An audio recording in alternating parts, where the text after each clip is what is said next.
नमस्कार दोस्तों, आज बात करते हैं।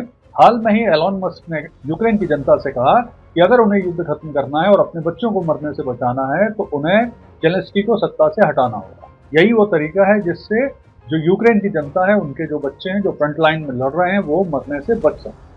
तो आइए इस पूरे घटनाक्रम को विश्लेषण करते हैं और देखते हैं कि इसका क्या भविष्य और परिणाम हो सकता है।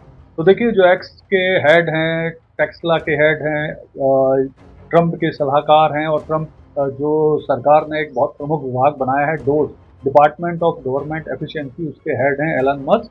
उन्होंने हाल में ही ट्विटर पे कहा कि यूक्रेन की जनता को जेलेंस्की को हटा देना चाहिए, जिससे जो उनकी बड़ी संख्या में फ्रंट लाइन में उनके जो बच्चे मारे जा रहे हैं वो बच सकते हैं। और वैसे भी अब जो जेलेंस्की हैं वो डिक्टेटर की तरह व्यवहार कर रहे हैं और उन्हें अब सत्ता में वो बने रहना चाहते हैं, कुछ भी करके। तो आइए इस पूरी चीज को समझते हैं, आखिर क्या कारण है, क्यों जेलेंस्की ने मस्क ने जेलेंस्की के खिलाफ ये बोला। तो देखिए क्या है, जो प्रमुख आरोप है इस समय जेलेंस्की पे, उनके ऊपर एक मनी लॉन्ड्रिंग का आरोप है कि जो उनको बहुत मदद मिल रही है दुनिया भर से, अमेरिका से, विभिन्न देशों से, उसका कुछ पैसा का वो हेर फेर कर रहे हैं। दूसरा आरोप है कि वो लगातार सत्ता में बने रहने के लिए इस युद्ध को फॉर एवर वॉर में कन्वर्ट करना चाहते हैं, यानी ये युद्ध चलता रहे, वो सत्ता में बने रहें, उनको सहायता मिलती रहे और वो लगातार पावरफुल बने रहें। इसके अलावा उनके लगातार गलत राजनीतिक निर्णयों के कारण यूक्रेन की जनता सफर कर रही है, यूक्रेन के सैनिक मारे जा रहे हैं, बहुत सारे जो यूक्रेन के अन्य नागरिक हैं वो मारे जा रहे हैं, वो डिस्प्लेस हो रहे हैं। तो ये सब प्रमुख रूप से आरोप।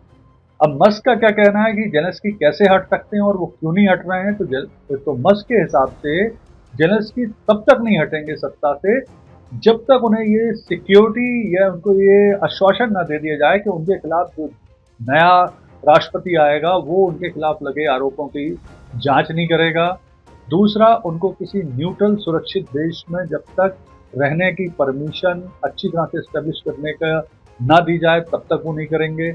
इसके अलावा ये है कि जेलेंस्की का कहना है कि वो कभी भी पीस डील पर तब तक साइन नहीं करेंगे जब तक यूक्रेन की सुरक्षा की गारंटी ना दी जाए।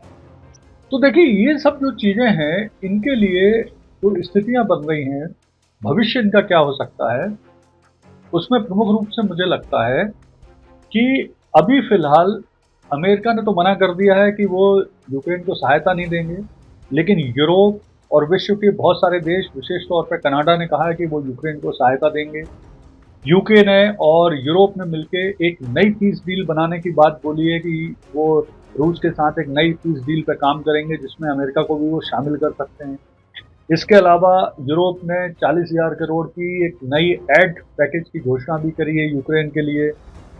और जेलेंस्की ने बोला है कि अगर वो खनिज डील भी कर सकते हैं अमेरिका के साथ, अगर अमेरिका ये यूक्रेन की सुरक्षा की गारंटी। तो ये स्थितियां बन रही हैं। मुझे लगता है भविष्य ये होगा इसका कि अब अमेरिका अपना प्रेशर बढ़ाएगा और जेलेंस्की को कहेगा कि आप यूक्रेन में राष्ट्रपति चुनाव कराइए।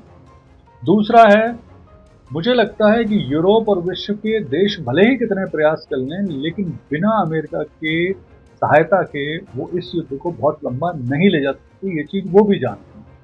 तीसरी चीज है, आगे जाके मुझे लगता है कि अमेरिका की सारी बातों को जेलेंस्की को कभी ना कभी कुछ समय में मानना ही पड़ेगा, क्योंकि उनके पास दूसरा कोई चारा नहीं रहेगा। तो स्थितियां जिस तरह से बन रही हैं उसे देख के मुझे लगता है कि आने वाले समय में अमेरिका का प्रेशर निश्चित तौर पर काम करेगा और जेलेंस्की के सारे गिमिक्स के बावजूद उन्हें अमेरिका की बात मानते हुए रूस के साथ एक पीस डील करना ही पड़ेगी। धन्यवाद।